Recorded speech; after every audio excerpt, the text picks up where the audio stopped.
नमस्कार, खबरें दिन भर में आपका बहुत बहुत स्वागत है। आप देख रहे हैं भारत टाइम्स। आज हम बात करेंगे राजस्थान की बड़ी खबर के बारे में। राजस्थान की इस समय सबसे बड़ी खबर आ रही है कि कांग्रेस ने राजस्थान के लिए लोकसभा उम्मीदवारों की तीसरी लिस्ट जारी कर दी। लिस्ट में केवल 2 सीटों पर उम्मीदवार घोषित किए, जबकि नागौर सीट हनुमान बेनीवाल के लिए छोड़ दी गई। करौली धौलपुर सीट से पूर्व मंत्री भजनलाल जाटव को और जयपुर ग्रामीण से अनिल चोपड़ा को उम्मीदवार बनाया गया। कांग्रेस अब तक 17 सीटों पर उम्मीदवार उतार चुकी है, जबकि 2 सीटें गठबंधन के लिए छोड़ दी। अब 6 सीटों पर उम्मीदवारों की घोषणा होनी बाकी है। इससे पहले सीकर सीट सीपीएम के लिए गठबंधन में छोड़ चुकी थी। कांग्रेस ने तीसरी लिस्ट में भी नए चेहरों को मौका दिया। 2019 में करौली धौलपुर से पिछली बार के संजय कुमार, जयपुर ग्रामीण से कृष्ण पुनिया उम्मीदवार थे। इस बार दोनों को ही टिकट नहीं दिया गया, नए चेहरों को मौका दिया गया। कांग्रेस ने इस बार अब तक एक भी सीट पर 2019 के उम्मीदवारों को रिपीट नहीं किया है। दौसा, कोटा, अजमेर, राजसमंद, भीलवाड़ा, बांसवाड़ा सीटों पर उम्मीदवारों की घोषणा बाकी है।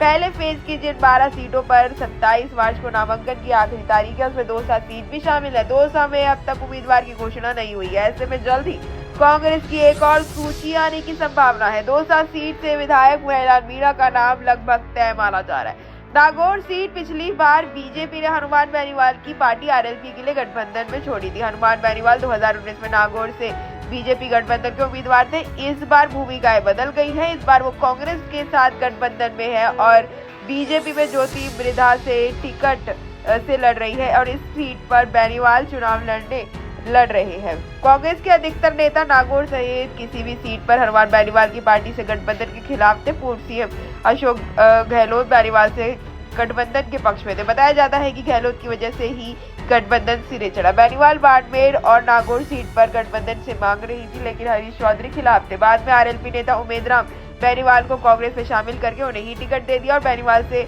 गठबंधन के बाद अब कांग्रेस में कुछ नेता विरोध कर सकते हैं। दिव्या मंत्रेणा ने खुलकर विरोध जताया है और हो सकता है कि वो इस बात से आहत होकर पार्टी भी छोड़ सकती है। तो 2 लोगों की प्रोफाइल जो इस समय आ रही है। जयपुर ग्रामीण से अनिल चोपड़ा 35 वर्षीय, पोस्ट ग्रेजुएटेड है, कांग्रेस के प्रदेश सचिव रह चुके हैं और सचिन पायलट के बिल्कुल खास माने जाते हैं। भजनलाल जाटव 2 बार विधायक रह चुके हैं। गहलोत सरकार में पीडब्ल्यूडी मंत्री रह चुके हैं। पहली बार 2014 में उपचुनाव में वैर से जीते, दूसरी बार 2018 में जीते। 2023 में वो चुनाव हार गए। पूर्वी राजस्थान में पार्टी के प्रमुख दलित चेहरे माने जाते हैं। ऐसे ही तमाम खबरों को जानने के लिए आप हमारे साथ बने रहें। वीडियो को लाइक करें, सब्सक्राइब करें और बेल आइकन दबाना बिल्कुल भी ना भूलें। सच दिखाते हैं और सच को देखने के लिए हमारे चैनल को लाइक करें, सब्सक्राइब करें और बेल आइकन दबाना बिल्कुल ना भूलें।